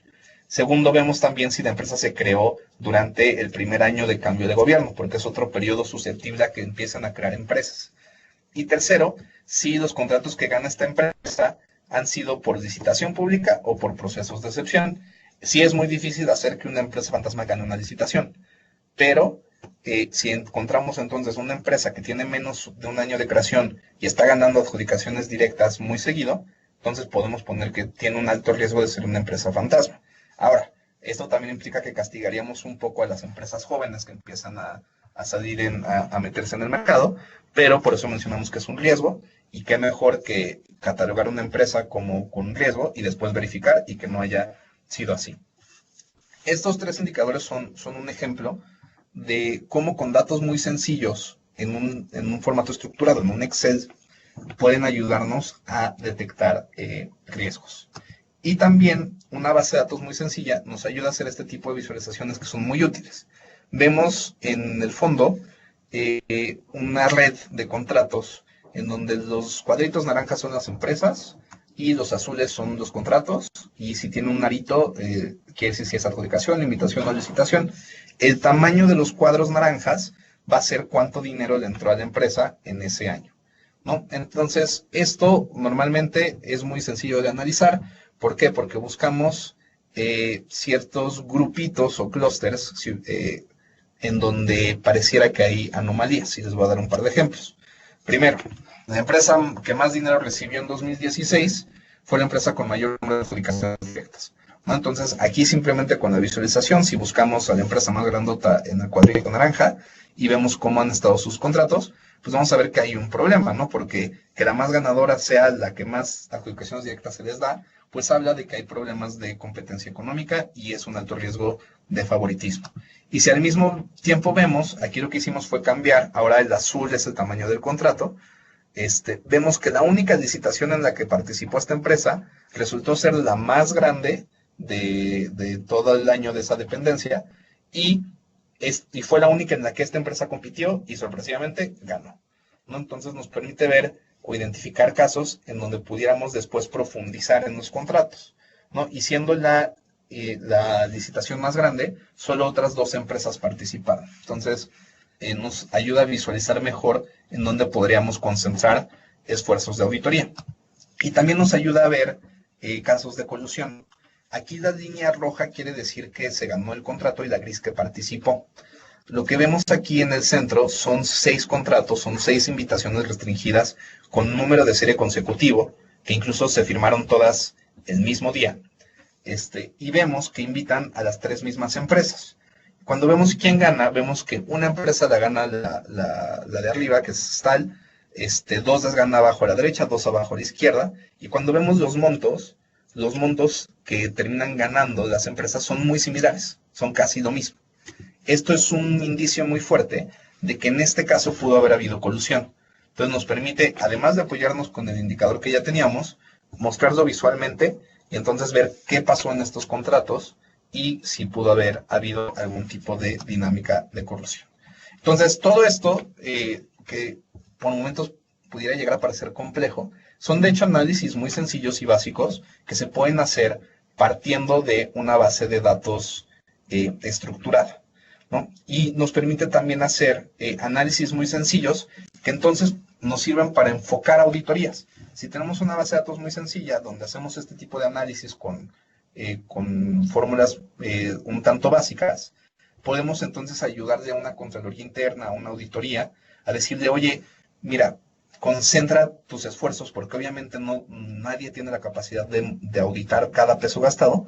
Concentra tus esfuerzos en estos procesos que ya sabemos de un análisis muy rápido que tienen mayor riesgo. Y ese es el propósito en general de estos indicadores. Pero al mismo tiempo, si ya tenemos una base de datos de compras, podemos empezar a hacer un poco de análisis más profundo para cuestiones de planeación, de inteligencia financiera, que nos permitan esquematizar y sistematizar de una mejor manera cómo se está gastando el recurso en el municipio o en el estado, y que entonces nos permita tomar políticas de gasto mucho más eficientes. Y todo esto también puede tener una salida pública.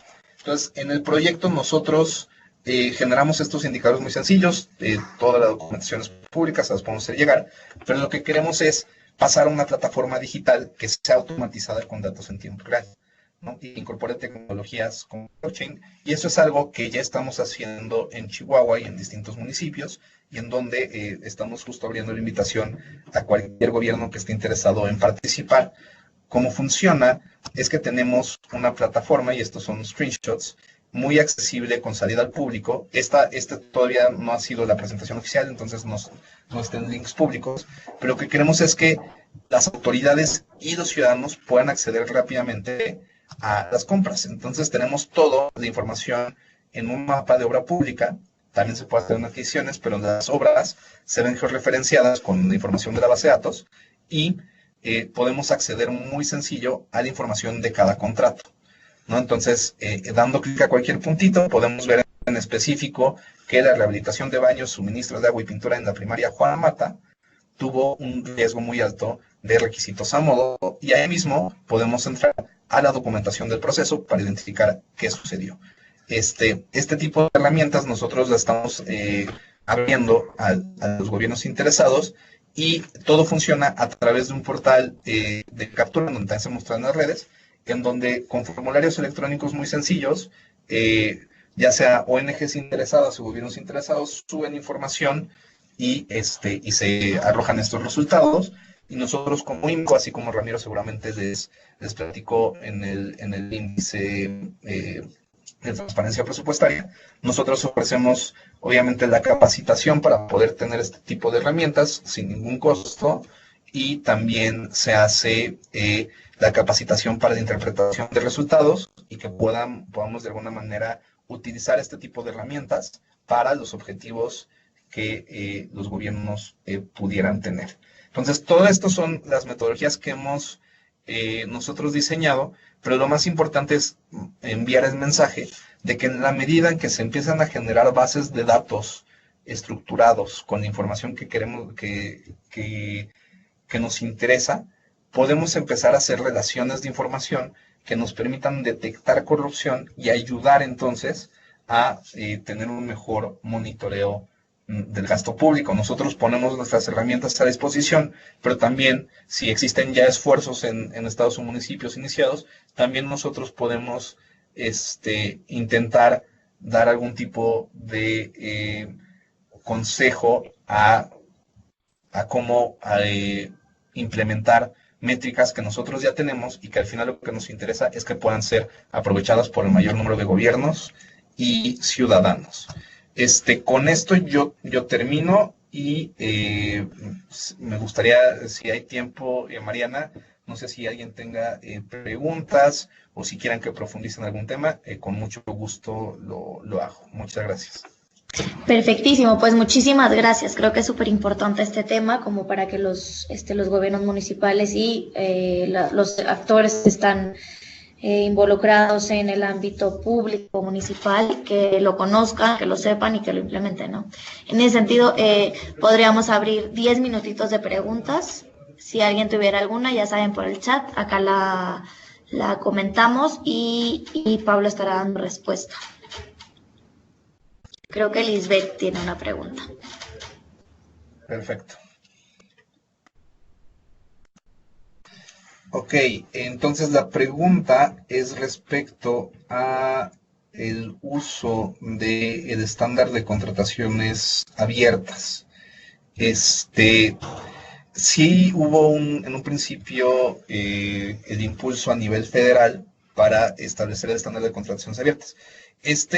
No sé si todos sepan qué es el EDCA, pero básicamente es un estándar que impulsa internacionalmente Open Contract Partnership, en donde pide dos cosas. Lo más importante es un mismo lenguaje de programación, que es un JSON, en donde, por ejemplo, un problema que pudiéramos tener es si todos nosotros decidimos utilizar una base de datos de nuestras compras públicas, cada quien le ponga el nombre a las variables como quiera, ¿no? Y entonces no podamos compararlas entre nosotros, porque este sería un tema, un análisis estadístico no sería posible si, por ejemplo, yo le puse monto contratado a mi variable y alguien más le puso monto gastado, ¿no? Lo que hace el EDCA es establecer un estándar de publicación de variables que permita hacer justo un análisis comparado, y esto es algo que se había trabajado en un principio con el gobierno federal, y los avances que hubo es que ciertos proyectos de infraestructura se han hecho cumpliendo al 100 con el EDCA, el cual es un poco engañoso, porque cumplir al 100 con el EDCA quiere decir que todo lo publicas como ellos quieren, pero todavía no hay un estándar acordado de qué información se requiere, ¿no? Y en estados y municipios hubo un primer esfuerzo con la Ciudad de México, que les puedo decir al menos desde INCO se intentó con la administración pasada, y va a haber otro esfuerzo ahora con Hacienda a nivel federal y con igual la Agencia de Innovación Pública de la Ciudad de México. En no necesariamente va a estar el INCO, digamos, ellos están haciendo el esfuerzo, pero se mantiene. Es muy útil, muy ventajoso utilizar el EDCA, pero generalmente es un tanto complicado. en cuanto a estados o municipios que hayan trabajado el tema, solo conozco ahorita de la Ciudad de México, pero no tengo el dato completo. Y la pregunta clave es qué tan difícil o fácil es implementarlo. Digamos, implementarlo es relativamente fácil una vez que ya se tiene una base de datos. Entonces, por ejemplo, si yo ya tengo una base de datos en donde no estoy guardando la información como el EDCA me lo pide, no tengo que hacer una base de datos nueva, sino que yo diseño un API, le llaman, que es pues, un código en donde básicamente traduce, ¿no? Entonces, lo que yo le llamaba de una manera, me lo traduce de otra forma y lo publica en ese estándar. Entonces, una vez con una base de datos, es relativamente sencillo y barato implementar el EDCA. Entonces, en cuanto a costo, pues se necesitaría de un programador que haga el código, que es bastante sencillo. Incluso Open Contract Partnership da asesoría gratis. Entonces, no es difícil traducir la información al EDCA. Tiene sus complejidades, etcétera. Tampoco es algo súper sencillo que se haga de un día a otro. Pero lo más complicado es contar con una base de datos que se traduzca al EDCA. Entonces, si se quiere implementar de cero, pues lo primero es establecer un proceso de captura, un proceso de monitoreo y después la traducción. Obviamente, si no se tiene una base de datos, lo ideal es empezar desde cero, cumpliendo con el EDCA, o preverlo desde un inicio. Pero lo más complicado, Lisbeth, es justo tener de dónde partir. Una vez ya con información, entonces es relativamente sencillo hacer la traducción e incorporación al EDCA. Y hay, aparte de Open Contract Partnership, hay muchas ONGs que están dando la asesoría. En cuanto a si es accesible para la población la información de las bases de datos, en el EDCA publica, digamos, el JSON, que es el código en cómo está programado, pero se necesita acompañar de herramientas de visualización, ¿no? Entonces, por ejemplo, la que yo les acabo de mostrar de mapeando, es necesario hacer algo así para que la información sea descargable y consultable. Si solo se publica el archivo JSON, pues solo alguien que sepa de programación y pueda leer el archivo podría consultarse. Entonces, generalmente, para hablar de un proceso completo de cumplir con el EDCA, se necesita, entonces, partir de información que ya esté nutrida, hacer la traducción y ofrecer algún tipo de visualización y consulta que haga mucho más fácil y accesible la información a los ciudadanos. Entonces, si cuentan ya con un municipio que de alguna manera sí tiene información en bases de datos de sus compras, entonces sí se puede usar en la segunda fase, que es visualización y cumplir con el EDCA. No sé si con esto ya haya respondido, Lisbeth. Si tienes alguna duda adicional, igual pon en el chat. Me paso a la siguiente pregunta, que dice, mapeando la corrupción podría ofrecerse como una plataforma tipo catálogo de las empresas más confiables para contrataciones. Uno de los objetivos es que los gobiernos ignoren el uso de sus índices de corrupción y se inclinen más por las empresas más en realidad y competentes. De no ser así, ¿podría tener como objetivo servir como catálogo de empresas confiables? Esa es una gran pregunta y de entrada yo diría que no. ¿Por qué? Uno, porque son riesgos, entonces, digamos, y son riesgos que hablan de la condición en la que se adjudica un contrato, no de las prácticas que tiene una empresa, que son cosas distintas. Y al hablar de riesgos, creo que sí establecer un catálogo de empresas confiables en función de un riesgo pudiera ser un tanto injusto. Ahora, en general, y aunque sí la tendencia se está yendo hacia crear catálogos de empresas confiables, sí tenemos que tener mucho cuidado con este tipo de instrumentos. ¿Por qué? Porque pueden ser justo utilizados para meter a los proveedores más cercanos. Entonces, si se hace un catálogo de proveedores, se tiene que hacer con un estándar sobre todo de ejecución del contrato y de prácticas probadas y documentadas ya después de un juicio, que entonces permita justificar que una empresa entre o no entre. Y esto generalmente pues, se usa con el catálogo de proveedores sancionados. Pero si nosotros creamos un tipo de catálogo de empresas confiables y les pedimos a las empresas que se certifiquen, pudiera en inicio parecer una buena idea. El riesgo muy grande y que se ha visto en muchas partes del mundo, como en el sureste de Asia, es de que con el pretexto de erradicar la corrupción, se crean este tipo de catálogos donde se mete solo a los proveedores cercanos y vemos que se está institucionalizando el proceso que era antes más complicado. Entonces, esto es lo que se mostró en Mapeando. La intención no es mostrar o generar un catálogo de empresas confiables, sino ayudar a la autoridad a que detecte algún tipo de caso que se haya hecho, y obviamente puede investigar a la empresa como tal si se ve que hay patrones de comportamiento. Esto ya después podría desembocar en que se se sanciona a la empresa, se le prohíba de participar, se le inhabilita, etcétera. Pero de eso a crear un catálogo de empresas confiables, digamos, hay un trecho todavía muy amplio que no es el propósito y que como tal en el INCON no recomendaríamos hacer. No recomendaríamos hacer este tipo de catálogos porque son muy susceptibles a abusos. Sé que la Función Pública Federal está haciendo uno y tendremos que ver los lineamientos para establecer este catálogo, porque sí son muy susceptibles a riesgos. Espero haya contestado bien la pregunta y si no, por favor, pónganlo ahí en el chat. Perfecto, pues muchísimas gracias, Pablo, y extiéndele también el agradecimiento a Ramiro por acompañarnos desde el PNUD. Nos encantó tenerlos como aliados en este premio. Y a todos, nada más comentarles otra vez que seguimos en el proceso de evaluación, pero que todos están cordialmente invitados a al evento de entrega del mismo, que va a ser el 10 de diciembre en la antigua sede del Senado. Nos encantaría que nos pudieran acompañar. Al final va a haber un espacio para hacer networking con las diferentes personalidades que nos van a acompañar. Entonces creo que sería muy bueno tanto para los municipios como para las organizaciones que toquen temas de incidencia.